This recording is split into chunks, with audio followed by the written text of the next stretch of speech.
Hello বন্ধুরা, তোমরা সবাই কেমন আছো? আশা করি সবাই খুব ভালো আছো। আজকে চলে এসেছি আবার একটা রান্নার ব্লগ নিয়ে। আজকে করব ছোলার ডাল। তো সেই কারণে আগের দিন রাতে ছোলার ডালটাকে ভিজিয়ে রেখে দিয়েছিলাম। এখানে পরিমাণটা আছে 100 গ্রাম ছোলা। যেহেতু আমরা দুজন খাবো, তো দুজনের জন্য এনাফ।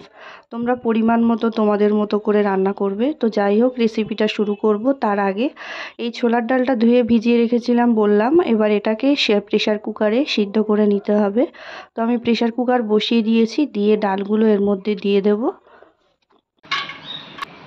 তো বসিয়ে দিয়েছি, এবার এর মধ্যে একটুখানি হলুদের গুঁড়ো দিয়ে দেবো, দিয়ে 2টো সিটি মেরে নেব এবার সিদ্ধ করার জন্য।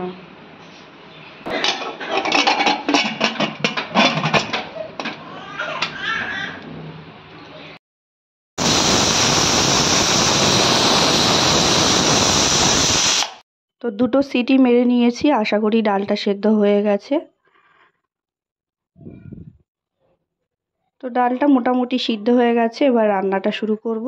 রান্নাটা করতে যেগুলো লাগবে প্রথমে তোমাদেরকে বলে দিই। পেঁয়াজ কুচি, কাঁচা লঙ্কা চেরা, আদা রসুন বাটা আর একটা টমেটো কুচি আমি রেডি করে রেখে দিয়েছি। তো ডালটা যেহেতু সিদ্ধ হয়ে গেছে, এটা আগে একটা পাত্রে আমি ঢেলে নিচ্ছি।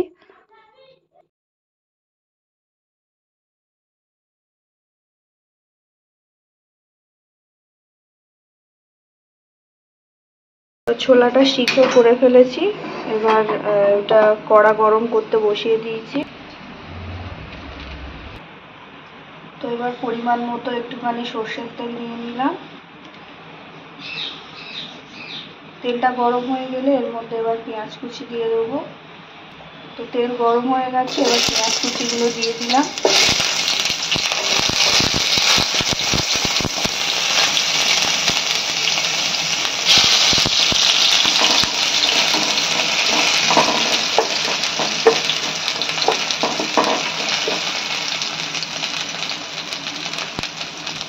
তো পেঁয়াজটা এবার ব্রাউন কালার চলে এসছে, এরপরে দিয়ে দেবো টমেটো কুচিগুলো,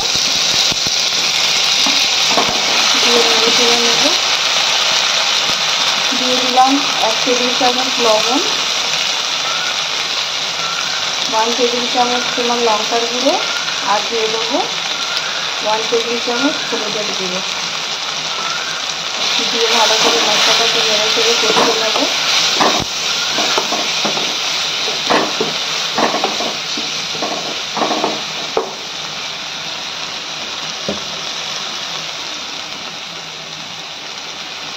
টমেটোটা এবার হালকা গলে এসেছে, সিদ্ধ হয়ে এসেছে। তো এর মধ্যে দিয়ে দিলাম একটুখানি আদা রসুন বাটা।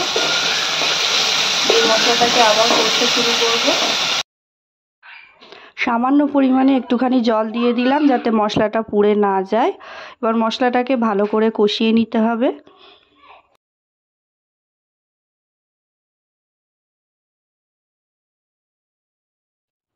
এবার মশলাটা থেকে তেল ছাড়তে শুরু করে দিয়েছে। তো এবার আমি সেদ্ধ করা ডালগুলো এর মধ্যে দিয়ে দিলাম, দিয়ে ভালো করে নেড়ে চেড়ে নেব। নিয়ে কিছুক্ষণের জন্য ফুটিয়ে নিতে হবে।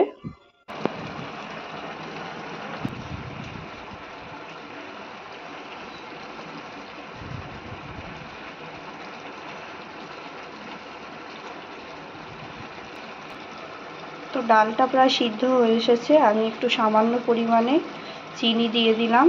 চিনিটা অনেকে নাও খেতে পছন্দ করতে পারেন, তো এটা ম্যান্ডেটরি নয় দেওয়া, যারা পছন্দ করেন না নাও দিতে পারেন।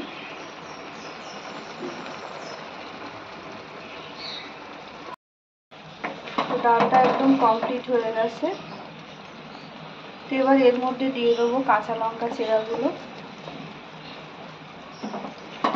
দিয়ে কিছুক্ষণের জন্য একটু ফুটতে দেবো।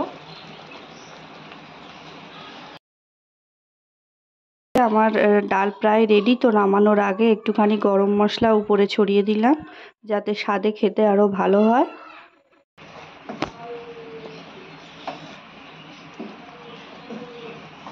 তো ছোলার ডাল আমার একদম কমপ্লিট। রেসিপিটা কেমন লাগলো অবশ্যই তোমরা কমেন্ট করে জানিও।